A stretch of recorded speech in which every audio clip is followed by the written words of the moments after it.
Good evening, everybody. It is time to go flush in the pocket. I'm Derek Michaud, and I have PBA bowler Don Moser talking to me tonight. Don, how are you? I'm good, thank you. Awesome. Great. So, Don has had 7 PBA telecasts. Unfortunately, hadn't won on tour, but he's got a good story to tell, and we're going to get into it. Um, what was what when did you start bowling? When I was 9, my parents would bowl. They'd go into the get a cocktail after bowling, and I'd go down and practice. And I just started loving it then. Yeah. So were you good right away, or how, like what were your Oh no, scores from 9 until like when did you start getting good? I was the probably I have two older brothers. My mother and my father were all better than me when I started, Mm, and then by the time I was 14, about then I just kind of passed them all. But yeah, I was probably shooting low 130s when I started, mhm. but I just wanted to learn how to roll the ball when I began. Sure. What bowling accomplishment made you think that you were ready for the tour? What happened in your life that made you think you were ready to go on tour? Well, uh, it was just always a dream. Mhm. And believe it or not, back in, I don't even know what year it was, but they were having a PBA tour event. And I always thought I was good at, younger. And we went up to Alameda to bowl the Pro-Am. And I just happened to that day, and I've always liked him. And I told him the story. He doesn't always remember, but Marshall Holman was bowling on our pair.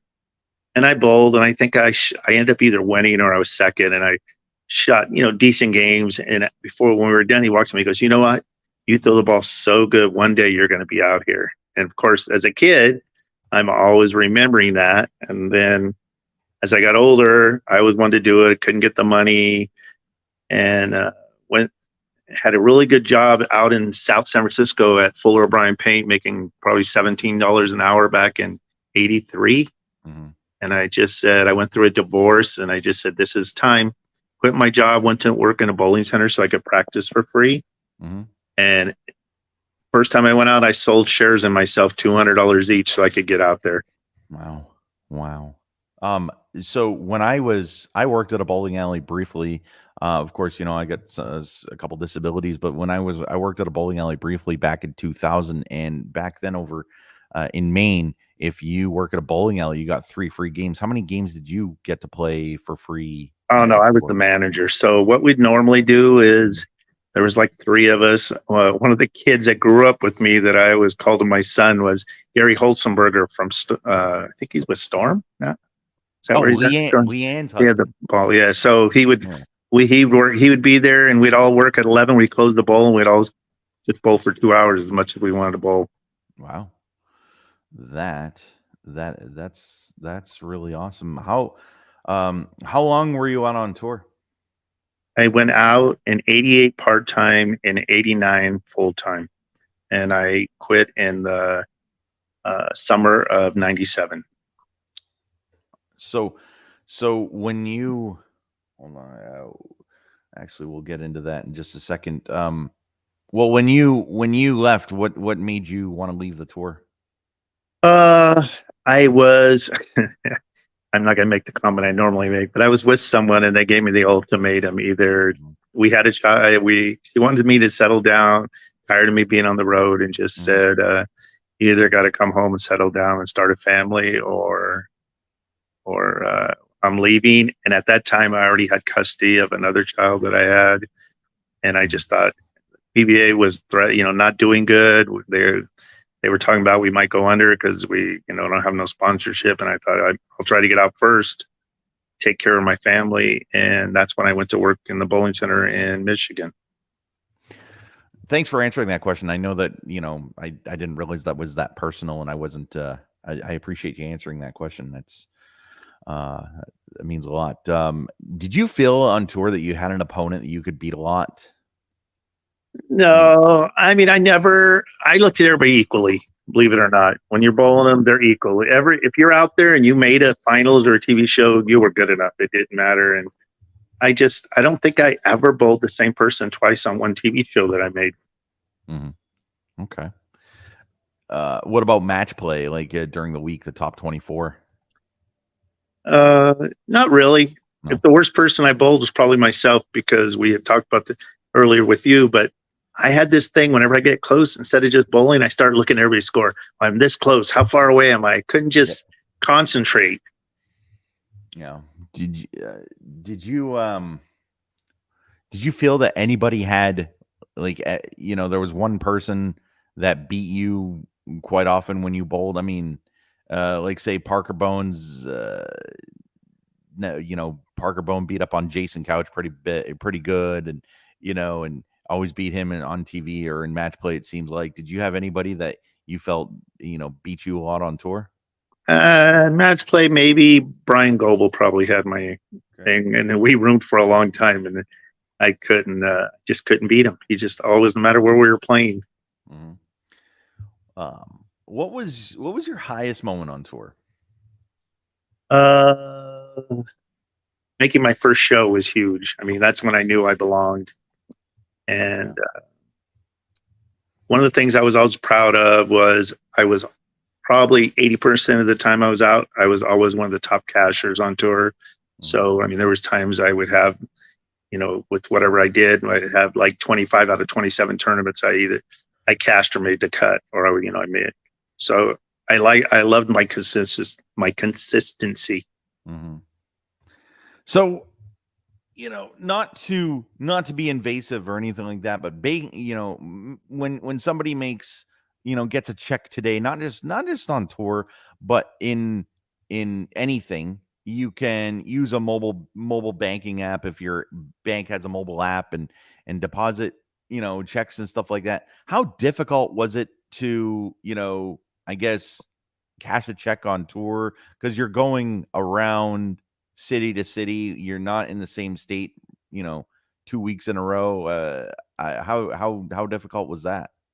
So my first few sponsors, I cashed, I put in an envelope and sent it to them.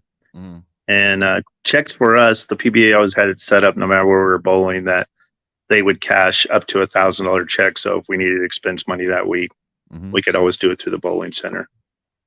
Yeah. What was your lowest moment on tour? Uh, Probably in '96, when I got the ultimatum that I had to quit, Hmm. and I was just like, am I really going to do this? Am I going to really walk away from this? Something I love to do. Hmm. And yeah, that was a tough, because for that year and a half, I really didn't bowl that well, because I would just, it's almost over. It's almost over with. Hmm. Do you feel now that you can, like, compete full time on the PBA 50 tour, or the super senior tour, or Yeah, anything like? I would. I mean, I love going out the few I have bowled, and Mhm. I try to bowl all the senior stuff out here in California where I'm at. But I would never do it full time again. I mean, Mhm. I'm kind of jealous. When I was on tour, that's when the seniors were making 60 to 100,000 a year. They were even on TV shows. Mhm. And then it's kind of weird. The first uh, when I first senior tournament I ever bowled was the Senior U.S. Open, and I made the show, and I was shocked that I was like, no TV for this, and it was on online. You had to watch it online if you wanted to watch it. The Wow. streaming. Yeah. What do you I mean, if you look at the PBA 50 roster, of course, minus Norm, and Norm was on Wednesday, and he doesn't even bowl anymore. He doesn't even have any bowling balls anymore. Check out that episode, and you'll hear some interesting stuff from Norm. Look at the people that bowl on tour. I mean, do you feel that they're getting snubbed because they're not on? How come why do you think they're not on Fox? Or, I mean, you got Walter, you got Parker, you got all Well, these. yeah, it's a touchy subject, and you probably don't really want to get me going on it, because I definitely voiced my opinion about it. But all I can say is there's a lot of things that are there's shows that are on TV about bowling, and you got the greatest bowlers in the world that are on the senior tour that can beat a lot of the regular bowlers, Mhm. and you can't even get something for them on TV. Well, It's just hard for me to believe. I'll tell you what, you can get into whatever. I'm not going to pressure you, but you can get into whatever you want. The gloves, I like the Oh no. gloves to come off you. Oh no, that's when you get in trouble, and in case Okay. someone is watching it, but Okay.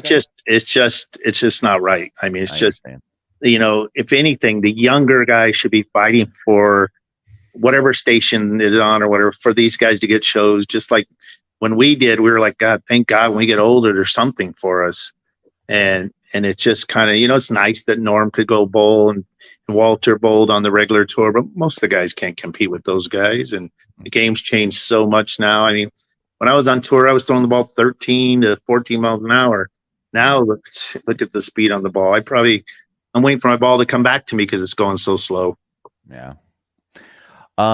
So we got three or four people watching. Feel free to comment in the chat, and we'll answer your question live. So I'm almost out of the questions already, but do you have any Adam Colton when he was on Wednesday before Norm was on? He gave us some PBA dirt. He was. Do you have any that you feel like you can share?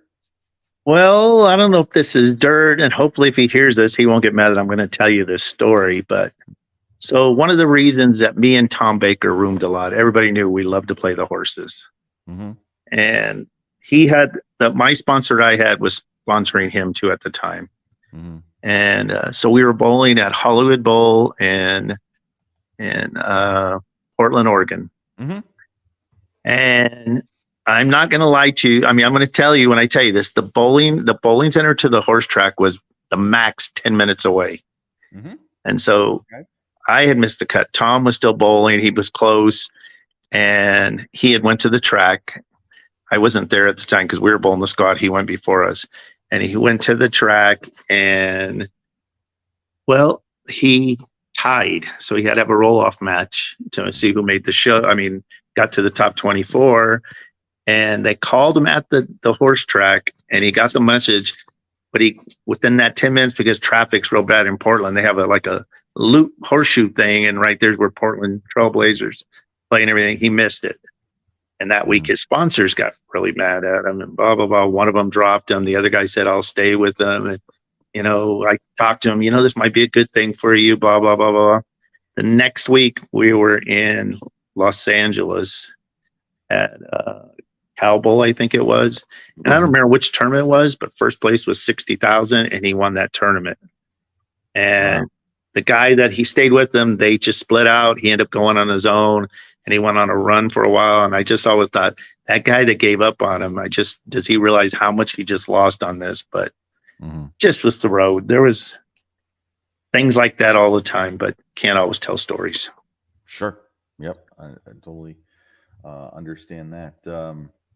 How old were you when you shot your first 300 or 800? Do you remember those accomplishments? I know I was a junior bowler when I shot my first 300, and because when I was a kid, I got kicked out of juniors because I bet too much. I was gambling. I was betting guys back in. A couple of PBA guys owned a pro shop. Bill Coleman was one of them. I don't remember the other guy, but Bill Coleman made it. He either won or he made a show, and we'd all bowl for money. And I was 14, so that had to be 72, 73, somewhere in there. And I was bowling for $100 a game back then. And I got caught too many times. And the third time I was walked up with my money in my hand, I was told I had to go adult at 18. Oh, wow. Which was good because it always pushed me forward without me wanting to go. Every time something happened, it pushed me forward. Like, okay, you got to take the next step. Mm-hmm. Yeah. You remember your first 800? Yeah, no, I don't remember it. I know I bought a gold ring for it because I wanted to remember it, because I've always said most bowlers probably do that. A 300 it's nice, but an 800 you had to be good because you had to bowl 3 good games. Right. And that's back when they gave the gold rings. Right. So what do you think about, if you want to talk about it, the USBC a little bit? The USBC now you only get 1 300 ring for your entire life. So if you bowl 300 at age 15, that's it. And it used to be one a year. Now it's one for your lifetime. Do you have any thoughts about that?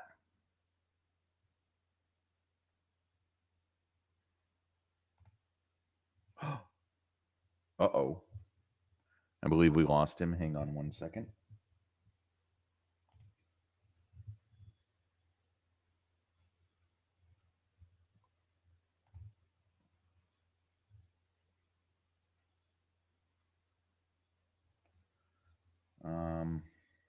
Oh, there you go. Oh, Hit the button. there you go. I hit the button or you hit the button? I did. Oh, okay. Yeah.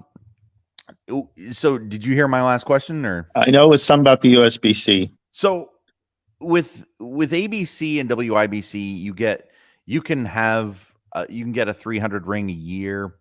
Now with USB-C, you get one 300 ring for your lifetime.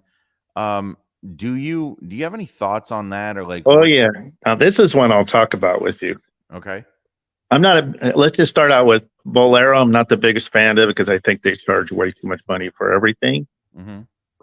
But they're buying everything, and I wish, and everybody I talk to saying that they would basically take over the USB-C and get rid of them because everything they do now is nothing for the bowlers. We used to get things. You used to get a watch. We shot 300 inch something. Now they charge us $28 or whatever it is for a card, and you get nothing for it but to be able to bowl the USB-C tournament, the nationals. And I just wish that, and I talked to a few of them there, and one of them used to be my ball rep on tour. We've had some serious talks, and it's the guy that's in charge now. And I just think the whole way that they do it, the nationals, you're bringing all these league bowlers there, and you're putting out patterns they're bowling 140s on. But you let them wall up the house shot. So I've always said, why would you do that? But I definitely think it needs somebody else to take over this that would do more for the bowlers. So the PBA now is on Bowl TV, and from what was it? The Flow Bowling or whatever, Flow Sports. It was on Flow Sports last year. Now it's on Bowl TV. Do you think that? Because I do. If you have paid your USB-C dues, you should get Bowl TV for free or at a discount. Yeah, but that goes back to again the USB-C. They're all about making money. They're not all about the bowlers. Okay. Yeah. All right. It's just not a good subject with me. I got you. What is your bowling pet peeve?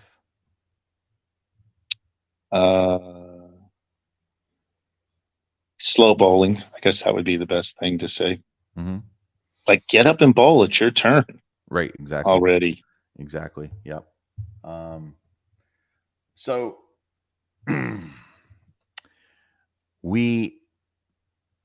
So I guess it was on here. When did you leave the tour and why? But I believe did we cover that on the air, or was that when you and I were talking off air? No, that was the beginning. I mean, again, same thing. I told you I met a nice girl. It was time for me to move on and grow up and quit living on the road, basically. And I already had one child that I had, and it was just PBA was not very stable at the time, and I just thought it was a good time now to walk away. Right. And of course, right after that's when the other group bought the PBA and gave them guaranteed money and stuff for the first few years.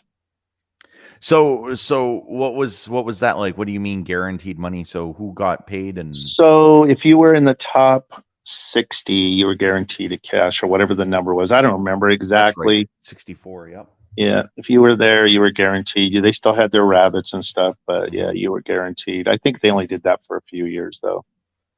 Yeah. So I think that was in, that was like 2001, and then 2000.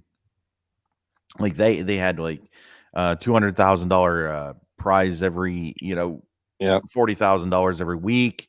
What did you think of the exempt tour? I guess you mean like that's what I was about basic when are you talking about when I was out when you got a No, big set? no, in 03, 04, they went to a 64 player field exempt tour, and for the first year, I think it was all match play, and then they added a qualifying round. Did you follow the tour when they went in 03, 04? After I left because I missed it so much, and when someone leaves, they never think it was time they shouldn't have left. You know what I mean? I wasn't like, okay, my time's like I told you as a senior, I'm not even interested in full time on there, but Mm-hmm. I didn't, when I left, I didn't think I was done. And I always had that. And so I didn't always watch the shows. Someone would ask me, do you see what? Nah, no, I don't care anymore, because I was bitter about it. Yeah. But I knew about it and I knew things, but yeah. Mm-hmm. What's one bowling shot you'd like to have back? This is a funny one. Mm-hmm. So this could have been a time, my first TV show I bowled in 88. I don't remember what was that. I think it was, I don't remember what was that. And I bowled Ron Bell. Mm-hmm. And we ended up tying Mm-hmm. on the TV show. And this was either title or there was one match after that. Mm-hmm. And I went up my first shot in the 10th frame and left a 310 and went in between it on the TV show. That wasn't easy back then because we were using urethane balls, not balls that go down and snap. Hold on a minute. So you're shooting the 310? Yeah. And you went between them and you missed them. I missed both of them, yeah. And it's it's a 2-frame roll off, so it's not an extra game. So I start out 8. Okay. So that was probably the one I wish I would have picked that up because who knows what would have happened. Well, listen, I don't mean to call you out on this, but that's a little weird because the 310, you have to put them between. How do you literally? I think it might have moved a little bit, but not enough. I mean, I've watched it over and over, and I'm like, the ball went a long ways down. But yeah, it's just, even now I still go, how did I do that? It was just, but yeah, that was one I'll never forget. So, so we're pretty much done the regular questions, but we got plenty of time. What's your favorite bowling shot? Anything inside of 20. Right. I'm not the greatest off the gutter, even though I've made a show in Baltimore and the World Open playing out. Mm-hmm. But anytime you put me inside of 20, even now when I'm bowling bad, move me in and I always can throw the ball better.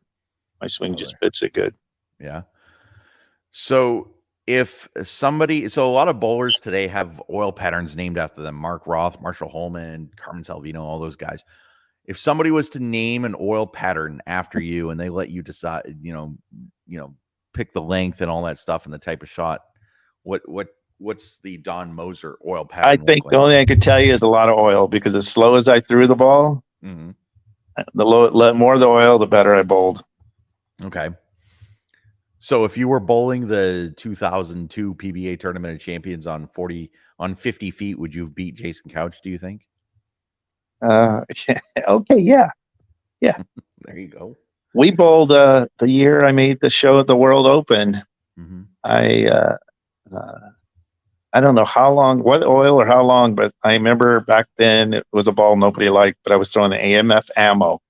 Mm-hmm. And I was rooming with Tom and Mo Pinnell, rest his soul, because I know he's not around no more. Right. Had this drilling called the barbell weight. And I threw the ball, and I had anywhere between 400 grit and 320 grit on the ball. Mm-hmm. And I still couldn't get it to hook a lot, but I threw it slow enough I could get it going towards the pocket, and it would tilt right down the lane. Mm-hmm. And I made a huge run to make the show, and then got beat by Jimmy Johnson, who ended up winning. Wow. How many bowling balls did you carry on tour with you? I've never been a big guy with carrying balls. I probably the most 9, but that'd be a lot. Usually 2 bags, 2 3-ball bags or whatever I had at the time. So back then, did you need a lot of balls? Because I mean, I think sounds like when you were on tour, resin was just coming out. Were you throwing the resin or were you throwing? Well, I mean, when I went out, it was all urethane. Right. And so believe it or not, all I had to do with my roll is I'd have one ball with finger inside and one with thumb inside, and I would just use sandpaper to change the surface to make it roll. Mm-hmm. It was pretty simple, actually. It's just a matter which ball you wanted to throw. Mm-hmm. What PBA rule drove you nuts? Like, or what was a PBA rule that you were like, oh, I can't believe this is a rule? Uh, PBA rules. I didn't really ever get in trouble with the rules. Maybe the shot clock when we had a shot clock, but I was always Sure. pretty fast. Yeah. It bothered me for some other people because I know some are more technical and thing, but yeah, I never really got in trouble for anything. And what? Yeah, nothing. Yeah. Wow. But yeah, Well, that's good. That's good. uh, Uh, Go ahead. I'm trying to think. I was just getting ready to tell you something about one of the things I did, but yeah. Yeah. I mean, do you have any good? Do you have any good road stories or anything? Oh yeah, there's a lot of those, but Yeah. yeah, there's other people involved, and I don't want to bring their name into it. But I've Okay. had so many roommates over the years. I mean, most of them were West Coast guys that I bowled Sure. with that I had. I was pretty easy until my girl came out with me for a few years. Mm-hmm. Who have you never bowled on tour, bowled against on tour that you always wish you had? Um, if I was gonna, I was always a big Marshall and Mark Roth, and I'm not sure I ever made a finals, not a TV show, but I made top 24. I know I made it with a Mark, Mm-hmm. um, and Marshall. I'm not sure, but Marshall, I told you since that day when I was a kid, he's always been my favorite bowler. Mm-hmm. I just always remember that. But knowing all these guys, you get some perks too, though, because I was from San Jose. We just got the San Jose Shark. I was telling Mark Roth because he always talked about, hockey. And I'm like, one day we were out bowling in New Jersey, I think it was. And he goes, come on, we're going to go catch a train. I'm like, what are we catching a train for? And he goes, I got his tickets. We're going to Madison Square Garden to see the New York Rangers and the Sharks play. And I was like, oh my, that excited me more, going to places that, you always seen on ESPN. And I'm like, Mm-hmm. we're in Madison Square Garden watching a hockey game. And of Yep. course, he had good tickets. We were rosed up right in the middle. That's awesome. So are you? So you're a big San Jose Sharks fan? Yeah, I was born and raised in San Jose, so I've always liked the Sharks. But I'm a Warriors fan. I'm wearing my Warriors sweatshirt now. Hate the Niners. I have to say it. Hate the Niners. I grew up. My brothers. I just couldn't stand them anymore. So I was so mad. I said, "That's it. I'm becoming a Rams fan, just so I don't have to be on your side." That's awesome. Because that was the biggest rivalry back then. But yeah, there was a lot of good things happen when when you're good enough that people, when they have something like Bobby, who used to work for the PBA, got us tickets to go see the Running Rebels when Tarkanian Mm-hmm. made it, and when they're at their height. And I remember we were in Vegas bowling, and I was so mad because I made the finals. So I had to stay and bowl the step ladder. I couldn't go. Yep. I mean, not step ladder, the top 24. But I had so many things we got to go to do because of stuff like that, who we knew. So how challenging is that? I don't know if you've ever experienced it, and you might have just said it, but I know that there are bowlers that they would schedule a flight for a certain day, and then they'd have to reschedule because they made a show. Yeah, Is that challenging? I never really had that Mhm. problem. I mean, I drove first part when we first went out. I drove. I know when later I drove. When we first went out, the flights were so cheap. Mhm. But the only time I changed a flight, here's one of the scary things. So me being from California at the time wasn't so bad. I grew up in a good neighborhood. And, I always watched Miami Vice, and I always watched all the shows about these drug dealers and kingpin, blah, blah, blah. And we were bowling in Miami at Don Carter's place. And I Mhm. remember I went to the bowling center to bowl this last block, and there's a van pull over, and they got all the guys out there with their guns. And I'm like, oh my God, they're going to start shooting. And I freaked out. I couldn't wait. As soon as I got done, I called, changed my flight, and got on a plane and flew home. I was Wow. just so scared that I ran into something like that. Mhm. Wow. But that's the only That time I really ever changed flights. that is really cool. So we're gonna go flush in the pocket. We're gonna do 12 questions. I don't know when the last time it was you bowled 300, but that's yeah. When was the last time you bowled 300? God, it's been a long time, probably 4 or 5 years ago. Okay. All right. Well, you're gonna bowl 300, but only using your voice. It's gonna be the easiest one you ever get. So what's your favorite food? Sushi. Really? Okay. I love sushi and Outback. What's your least favorite food? Because I'm an egg hater, but I love pizza. I mean, Liver. I'll liver. gag on it. Okay. Liver.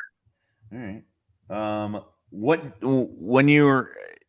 I mean, I know you bowl a little bit now, but when you were out on tour or now, what do you do to take your mind off of bowling? Go to the horses. Okay, sure. Um, favorite music, Oh, soul.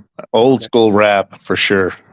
like Crisscross and Run DMC and all that Oh stuff. no. More like NWA or stuff like that. Okay. So you might have said it, but your favorite hangout is at the horse track. I've calmed down a lot. Back in those Okay. days, yeah. Me and as soon as we were done, me and Tom, that's we wherever the closest one, we'd be there. Oh man. Uh, Everybody knew it too. wow. Um, favorite time of day. Midday. I'm not a big sleeper, so I'm usually up by like now, especially I'm getting older. Sometime between 4 and 6, I get up. 4 and 6 in the morning. Yeah, I can't sleep. All right. Do you or what do you what's your favorite bowling ball of all time? Uh, I love it. Nobody else loved it, but I love the old AMF Cobra. Mm-hmm. I used to do so well with that ball when everybody else like, why are you throwing this ball? Yeah. Um, are you on are you you're not on staff now, are you? No, but you know what? I still kind of got enough of a name. Like when I go bowl the senior stuff, if I'm doing okay or if I need a ball, I can get it. Yeah. Good. I can't get any sent to me, but if I'm bowling the tournaments, I can still get them. Nice. Do you go to concerts? Yeah. Yep. Yeah. So same thing with my music. Even though I'm 63 now, my last concert that I took my girl to see and she went crazy was Flow Rider. Okay. If you know the song they sing, apple bottom jean boots with the fur, that kind of Yeah. music. Yeah. Yeah. Okay. So yeah, she was like, "Where are you taking me?" But I had to go see Michael Bublé with her. So Oh yeah. I'm not. That's not my kind of thing. So I was like, I went. So Well, I finally met a woman who loves country music because the biggest country music fan there is. And every girl I would date, like, oh, what kind of music do you like? Oh, I don't know, but I hate country. I'm like, oh God. Like yeah, I last grew up girl, with that. That's what yeah, I grew up with. My parents, my mom was from Oklahoma, my dad's from Texas. yep. So we used to have the big old country barbecues every weekend. Oh, there you go. My parents, we are not inclined musically. Like they listen to oldies, and I'm my country guy. Uh, it's definitely it's interesting around. When I hang out with them. Favorite toy as a child? Oh God, probably my bicycle, if that's a Okay. toy. No, sure. I mean, I guess it can be. I mean, I love playing Monopoly all the time too. Nice. Um, so if you could have dinner with three people, living or past, who would they be? Any people? Any people. Hey, I don't. Hey, this is your podcast, man. You can say whatever you want. Um, any three people. Sure. Well, I would love. I know this is half the people are going to hate it, but I'd probably love to sit down and talk to Trump. Okay. Not that I'm a big. I've never voted in my life. I tell everybody. I just think I'd love to see what's in his head. Mm-hmm. And of course, this one's going to sound sad, but my mom and dad right now, if I could, because they both passed away. Okay. Well, I mean, listen, when I don't know what it's like, when you lose a parent, it's got to be tough, no matter how old you are. Yeah. So, I mean, But I got a good friend. He's probably listening because I told him I was going to be on here. His name's Rudy Crisolo. mm-hmm. That since the big earthquake back in the days, we met when me, him, and another guy started bowling regional at the same time. We've always hanged out. We're Mm-hmm. there for he's probably as big as a brother as anybody is to me, but Good for you. we've went through a lot. So if that's probably somebody, if anything ever happened, I'd want to hang out with him. Absolutely. Rudy, how are you? Hopefully you're doing well. Hopefully you're enjoying this episode. So Do you remember your first car? Yes, a 1974 Pinto hatchback. Yeah, that's That's back in the days when they could blow up too. wow. So I remember watching the movie. I don't know if you ever seen the movie Dreamer. Yep. Okay, you have. So where the guy he wants this car, but I guess he's a credit risk or whatever. Then he finally wins, and oh hey, I got the car. I'll pay you. Do you have anything?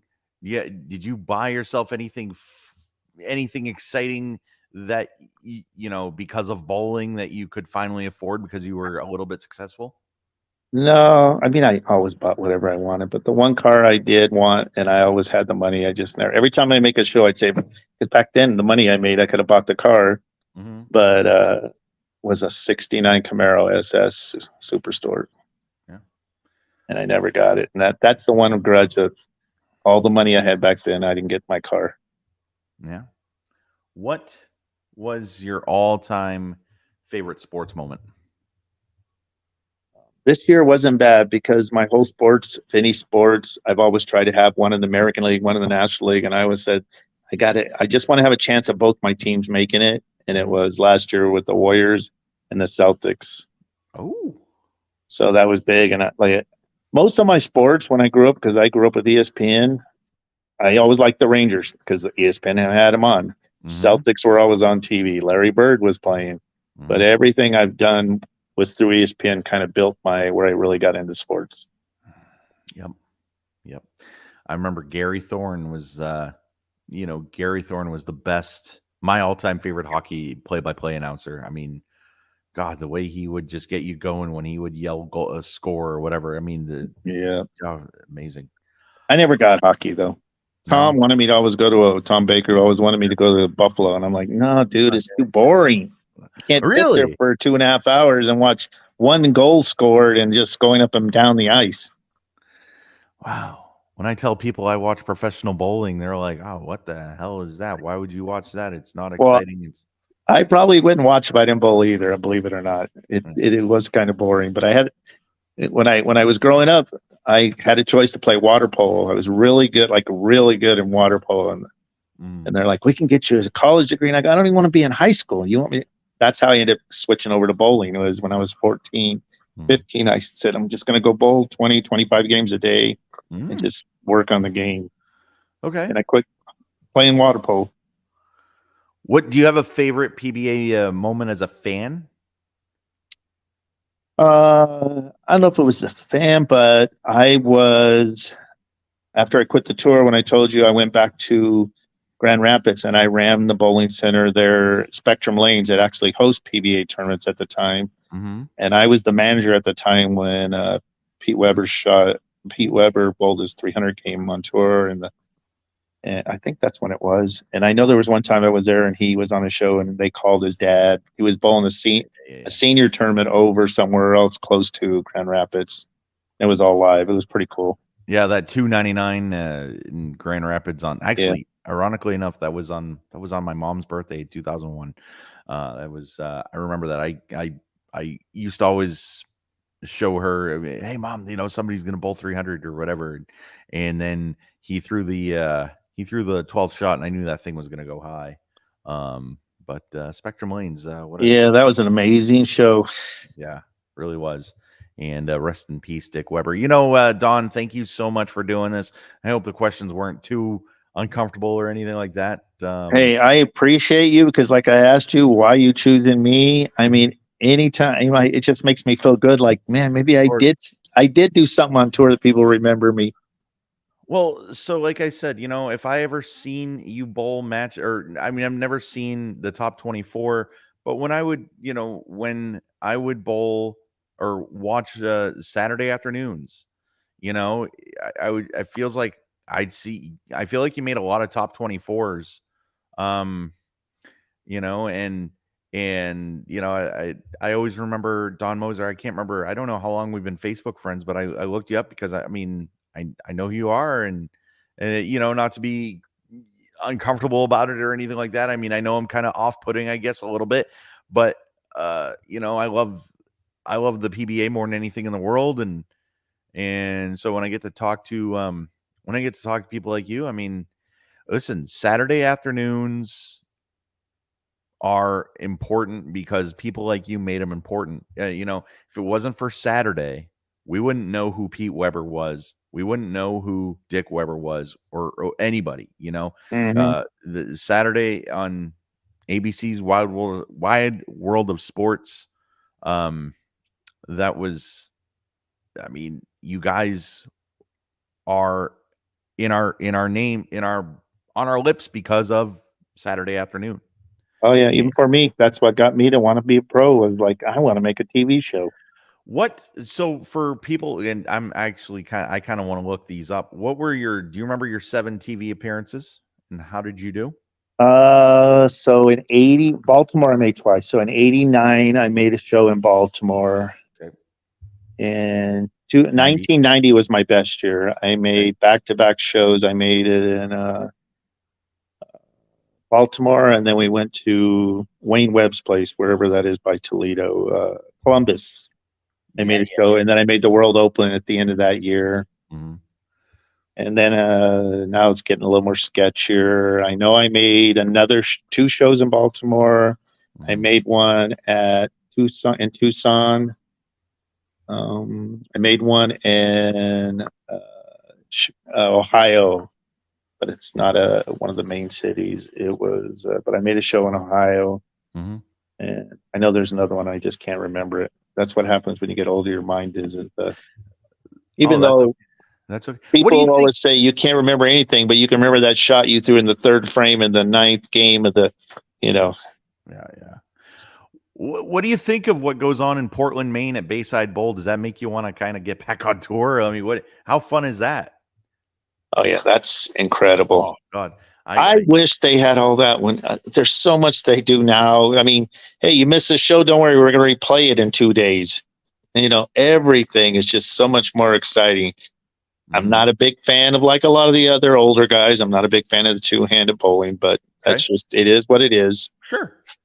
But yeah, it's kind of like the long putter. You know what? It was meant to be one way to me, and it just is what it is. And Oh my gosh, that was going there in 2015. Because I actually, when the internet first came out, and I'd find the PBA, find how to get a hold of the PBA on AOL or whatever. I would always ask them, "Hey, will you guys ever come to Maine?" Well, we need a 40-lane center, and we need this, we need that. And then all of a sudden, 2015, I find out they're coming to Portland, and I'm like, I'm going. And I met guys like Jason Couch, and I mean, I met Jason, before that, but he didn't remember me. But I met him, saw him again in 2015. I was like, "Hey, Jason, I want to buy you a beer." He's like, "Why do you want to buy me a beer?" And I said, "Because, man, you're a hero to me, and the fact that you did what you did when you were when you were bowling hot on tour. I mean, that would just, I mean, I have what I do is I record these shows. Like, even if I watch it live, I'll record it.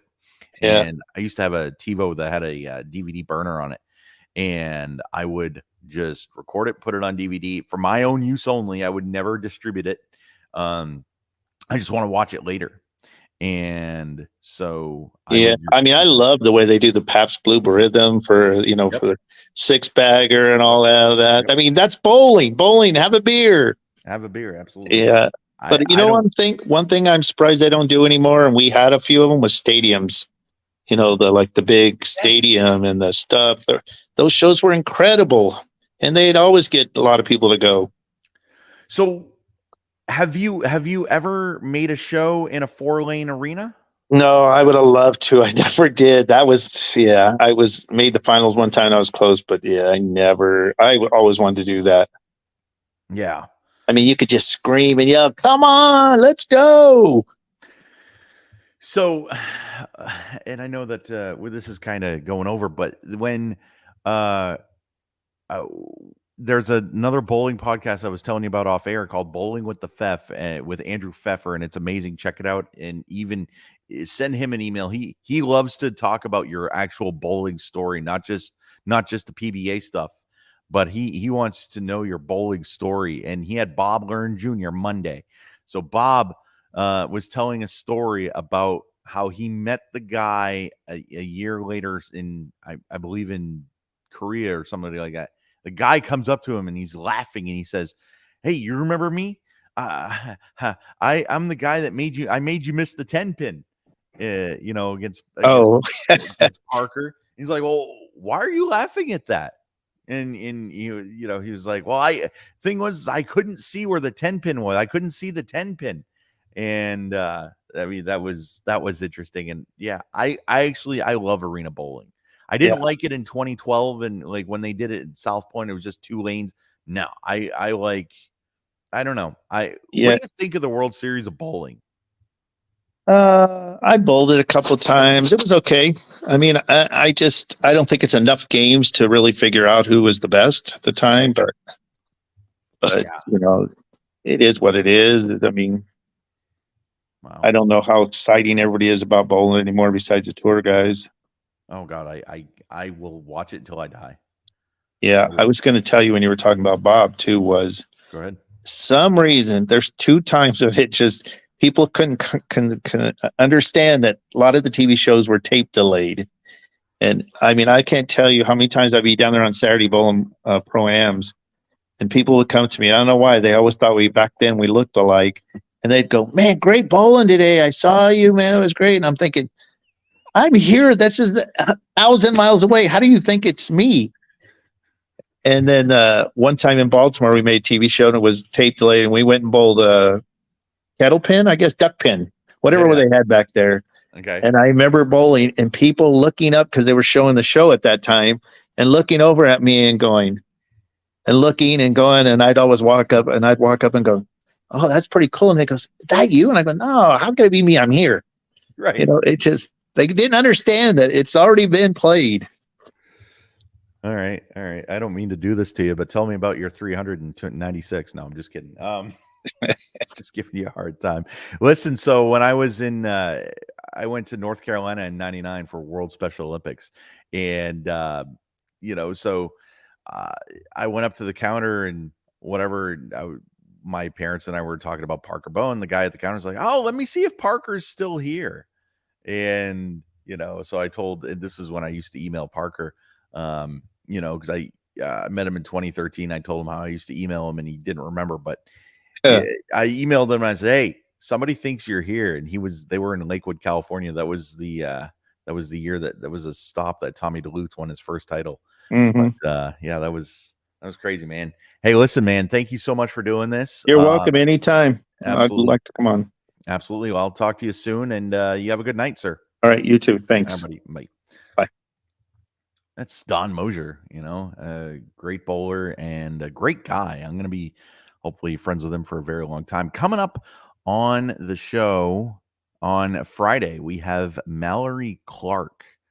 Mallory Clark is a PWBA bowler. She's getting ready to do her second year on tour. And she had her rookie season, obviously, last season. And she is a very good bowler.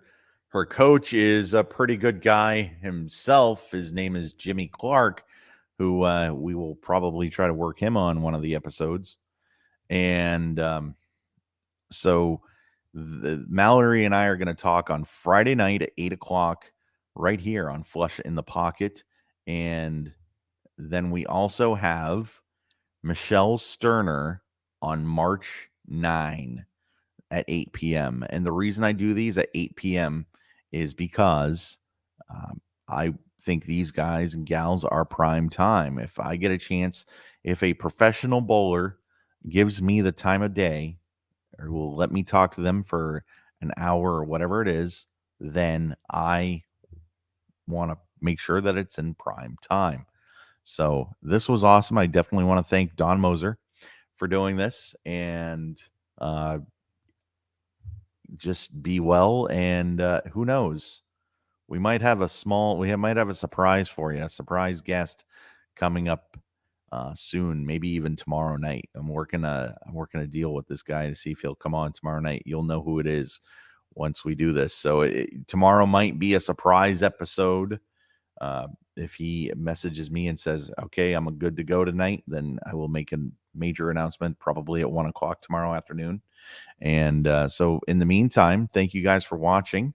And the 3 people that are watching, I will tell you, subscribe to the YouTube channel. Go to youtube.com/@flushinthepocket_podcast and go ahead and give this video a like. Check out our other videos. Talked to Parker Bone III. He's a good friend of mine.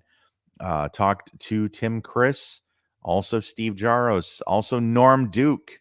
That was last Wednesday. It was a double-header podcast. It was Norm Duke at 10 o'clock, and then before that, we talked to Adam Colton. So, and it's awesome, and I love doing this, and I'm thankful that everybody that I've interviewed has allowed me to do it.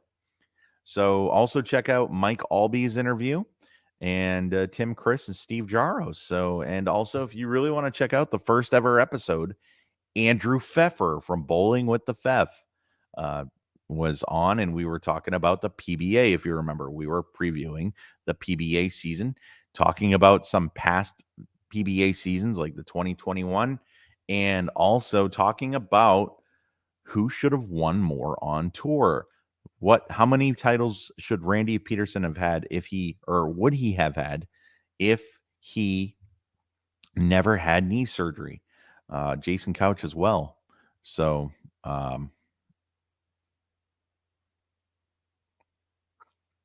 yeah. So looks like, how you doing, Paul? So thank you so much for watching. And I will talk to everybody either tomorrow or Friday. I will just let the cat out of the bag. I am trying to work a deal to talk to PBA Hall of Famer Danny Wiseman. And the reason I'm going to make that slip out now is because, these bowlers are like, hey, I can do it now. You ready now? Well, you need to be, because if they say, are you ready now? And oh man, I'll tell you what, I don't have the questions yet. Let's do it Monday. Well, what if Monday's not good for them? So you need to be ready. If you're ever going to do a podcast, you gotta make sure that you are ready with your questions. Guys like Parker Bone and Norm Duke and stuff like that, if I had 0 questions for them written down, it'd be an uncomfortable podcast. So anyway, that's my tip for the day. And thank you for watching. Please like and subscribe to the YouTube channel. And you can also email flushinthepocketpodcast@gmail.com. Talk to you later. Have a good night.